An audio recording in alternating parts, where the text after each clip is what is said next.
Can you eat a car? Oh no, you can't eat a car. Welcome to Omni-Versal. Veronica and Sal. We are a family that likes to help. We have skilled areas and professions. Vero is a speech pathologist and Sal is a music educator, but are also human beings with likes, preferences, experiences, and lessons that life has forced us to learn. We are your life GPS to guide you around obstacles when a detour may not be available.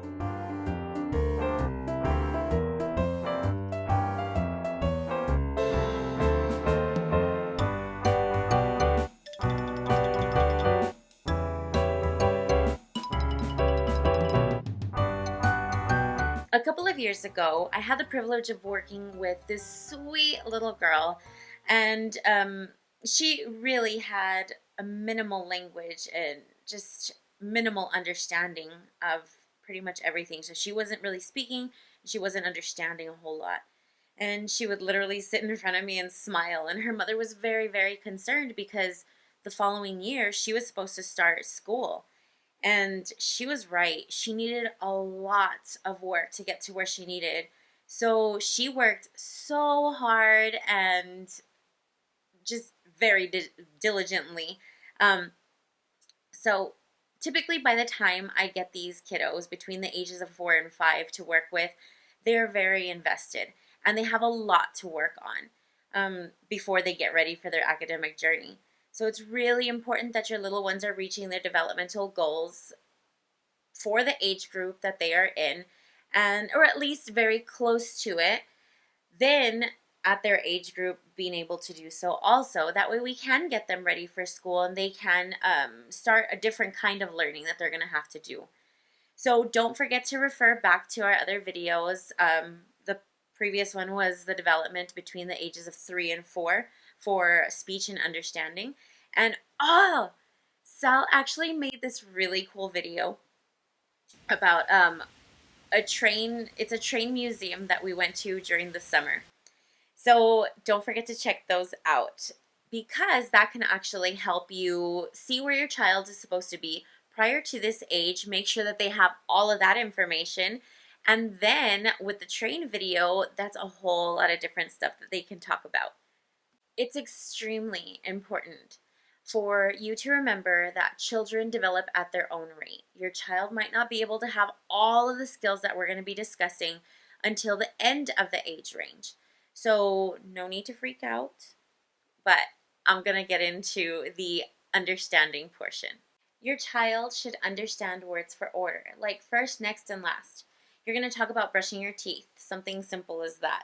First, I get my brush and my paste. Next, I wet the brush, put on the paste, and last, I scrub my teeth and rinse.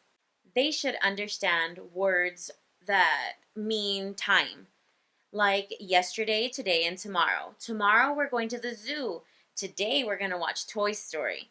Do you remember what we did yesterday? Give them some time to explain, and then help them out a little bit. Yesterday, this is what we did. They should be able to follow longer directions, like put your pajamas on, brush your teeth, and then pick out a book. They should be able to follow classroom directions, like draw a circle on your paper around something you eat. Is your kid ready for kinder? This is a huge question. These directions are complex things to think about. There's a lot that goes into it. So your child has to know several different things to complete this task, like what is paper? What is draw? What can draw? Like what kind of tool do I use to draw with? Then be able to know what something is that you can eat. It's super cool, right? I mean, I think it is, but it seems like such a simple task, but it's not that easy. And it can get really tricky. So that's where we come into play, right? Having to explain all of this stuff to your child. Making sure that they know this before you send them off to kindergarten, where there's going to be a lot of tasks that they have to complete, but some of them aren't ready. And so really important to get all of that information into their little heads before they go to school. That way your teacher isn't the one who's catching all of this stuff for you and you are actually aware of what's going on. They should be able to hear and understand most of what they hear at home and at school. Your child should say all speech sounds in words. They may make mistakes on sounds that are harder to say. I'm going to tell you which sounds are more difficult to say. The L sound, the S, the R, the V, the Z, the CH, the SH, and the TH, and the sounds I just said are pretty much the only exceptions, but even at that, you can begin to correct these sounds that are not clear. Mind you, if they're not saying the words yet, it's okay. The sounds yet, sorry, it's okay. And honestly, they probably won't qualify for speech therapy at this point. It's still in your hands. And as their caregiver, it's so important that you model these sounds and you catch them and let them know. You said uh w instead of la. So then show them what your tongue does before you have to request any kind of services or before they go into school and they start to get made fun of. Unfortunately, other kids can be pretty brutal and they'll just start making fun. And instead of that, try to correct it before it gets to that point because then it's a whole other ballpark and it's not fun for them. Your child should be able to respond to, what did you say? So if you hear them say something and you aren't quite sure what it was, ask for clarification. This is a perfect model. This is when we're supposed to do it. You're supposed to say, I didn't understand you. What did you say? That way they begin to model, sorry, they don't begin to model that. They begin to use this also. Your child should be able to speak without repeating sounds or words most of the time. This is what's called fluent speech, and that means that they're able to speak without getting stuck or stuttering. Be able to name letters and numbers, and by this point, they should be able to say all of the letters and numbers. Your kiddo should be able to use sentences that have more than one action word, like jump, play, and get. They may make some mistakes like Bob got two trains, but I got one. It's still totally okay. Your child should be able to tell you a short story, be it that they experienced it or that they remember something from a story that you guys were reading together. They should be able to keep a conversation going. This means being able to have different exchanges like turn taking in conversation, asking questions, answering questions, maintaining eye contact and appropriate body language, keeping the conversation going, and then implementing it and telling you their thoughts about it. This is a fun one to me. Talking in different ways, depending on the listener and the place. So your child may be able to use short sentences with younger children. They may talk louder outside than inside. They're learning their inside voice and their outside voice, and they start to speak to babies or children younger than them really softly and more high pitch, and they're just really starting to explore all of the different parts of language. So using words like first, last, or right and left. Talk about opposites like up and down, big and little. Ooh, look at the big train engine. It's first in line. For opposites, you can say something like, I'm throwing the little ball. You can throw the big ball. Then help them, show them which is which. Another thing you can do is give your child clues and have them guess the object. You can say, I'm thinking of eating something sweet and crunchy. It has chocolate chips. Do you know what I'm going to eat? So, by now you've already been working on categorizing, right? We've talked about this in the previous videos. So, organizing colors, different things like animals and clothing. You can do this one with food. So, you have them sitting at the table. They have chicken and grapes and some kind of vegetable and a little toy car. Then you're going to say, oh no, we can't eat that. Then have them guess which one they can't eat. So if they don't immediately tell you, oh, I can't eat a car, you're going to say, can you eat chicken? Yeah, I can eat chicken. Can you eat grapes? Yeah, I grapes? Can you eat a car? Oh no, you can't eat a car. If you haven't already started doing this, talk to your kiddo and tell them exactly what you're doing or how to do something. For example, my son loves to help in the kitchen. So we started pretending that we're doing like a cooking show. And I'm like, oh, you're going to get this ingredient. You're going to get the chicken and you put it in a pan. And then you're going to put salt on it and you're going to keep on going, right? So just talking to them and explaining. It's kind of fun as a parent. Um, I think it's fun because when I was a little kid, that's what I wanted to do. I wanted to play cashier all the time. I was like, I'm going to ring up all of the items, right?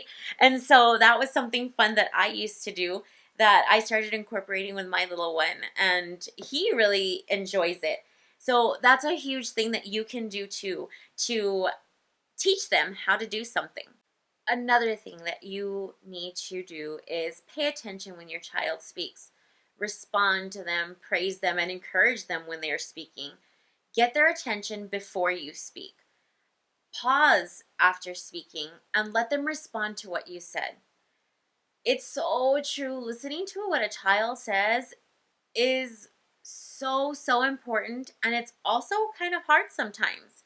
A lot of times, adults disregard what a little one says, and honestly, it can lead to more problems like not knowing a sequence of events or giving them false hope and information, right? So sometimes they're going to say, like, oh, mom, can we go to the park a little later? And da da da da da. They're just going on and on and on. And so you're just like, yes, yes, yes, yes. Okay, whatever. That's fine. Uh huh. Uh huh.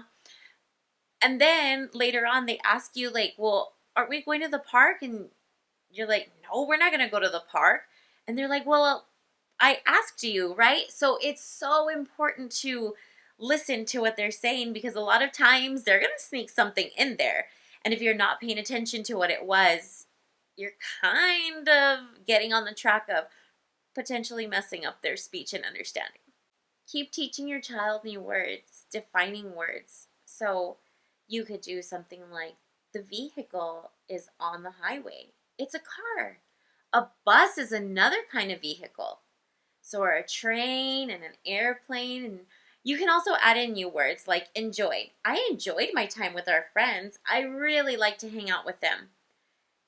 They're going to look at you like, what? And you say enjoy is another word for like. Beginning to incorporate all of these new words to their vocabulary is amazing for them. And you can also do this by using books and explaining what the words are. So they might not always request the clarification, but it's really important to start to look at them and pay attention to their response to your words. This next one sort of ties into the one right before it. So teaching your child to ask you for help when they aren't understanding what a word means. So it's a little bit hard to catch, like I mentioned before. And as an adult, you know what you're saying, but sometimes you need to take a visual cue from them. Like they're going to look confused and you're like, well, do you know what I said? And depending on their answer, say what you said again and explain it. Explain what your words mean. Once you're done, you can say something like, anytime you don't understand, it's okay to ask me. That way they know that requesting clarification is all right to do. A huge thing that we have to realize is that once a child doesn't understand a word, their brain is stuck on that word. They're like, what do you mean? And everything else that we said after that has gone into the garbage. A lot of times our brain will get stuck on that word. So it's up to us to see that in them and then try to cultivate the understanding of that word. You can point out objects that are the same and different. Talk about what makes them the same or different. Maybe it's the same color. Maybe they're both animals. Maybe one's big, one is little. You can say something like, look at the dogs. Oh, the mama is big and the puppies are little. But look, they're all the same color. You can act out stories. You can play house. You can play doctor. You can play store. You can use dolls. You can do dress up.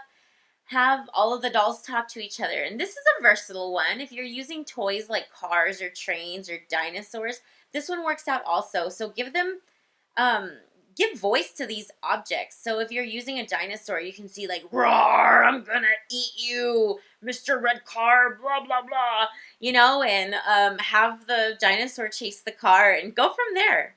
We've said this one a lot. Read stories that are easy to follow. Help your kiddo figure out what's going to happen next. Act out the story. You can do puppet shows. You can play with toys that are from the book. Um, you can also do some things with TV and YouTube and just all. There's so many different things that we can do now. You don't just have to rely on a book. You can use your phone and just be involved with your kiddo. So when they're watching something, I know that it's not always the most fun thing to do, but get the changer, right? And pause it. Say, oh no, what's going to happen? Or what happened to them? Who is driving? Ask them different questions, WH questions: who, what, when, where, and why. Why is going to be a difficult one, but that's what you are there for. You, as the adult and the communication partner, it's our job to help these little ones learn all of this. You can play games like I Spy. Describe something that you see. I spy something round on the wall. We use it to tell time. Then let them guess. Let them describe something they see. This helps them to learn to listen and to use words and to talk about what they're seeing. Give your child two-step directions, like get your shoes from the closet and put them on. Let them tell you how to do something. So be it in play or draw a picture that they are describing. Write down what they tell you, like a story. So they're going to learn the power of storytelling and writing. This part can get really, really fun.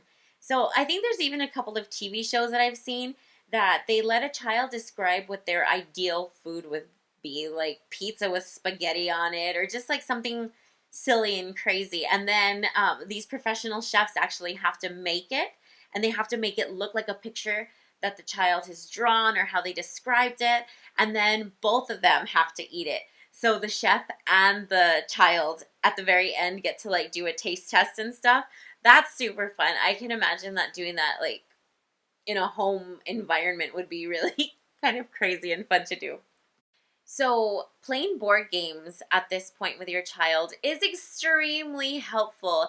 This is going to help them to learn to follow rules about the game, about just social constructs, like turn taking, right? So some of my favorite games that are so much fun to me that I actually like kind of feel like playing right now. One of them is called There's a Yeti in My Spaghetti.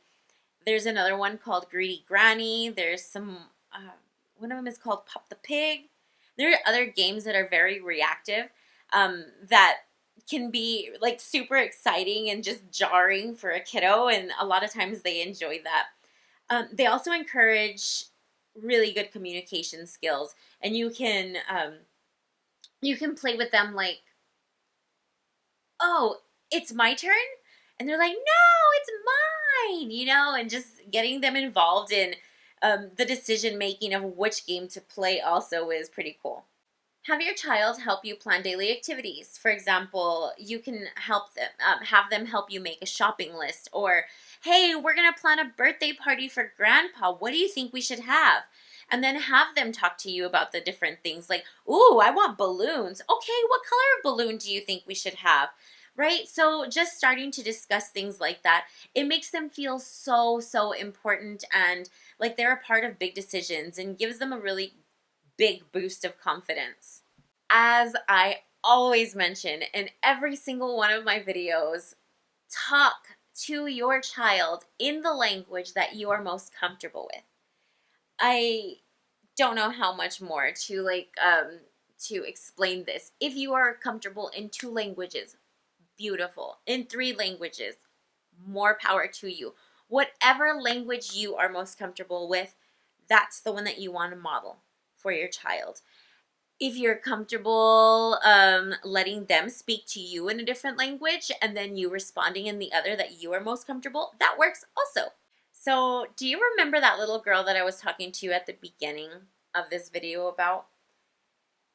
I worked with her for about a year, and she started school and would tell me about it. It was amazing to see her transformation. I was able to discharge her from therapy, and of course it was super bittersweet because I really enjoyed working with her. We went from really, really low communication to the mom ended up telling me that she wouldn't stop talking in class. Oops, at least she's talking now. And now all of those other behaviors is um, up to the teacher. Just kidding.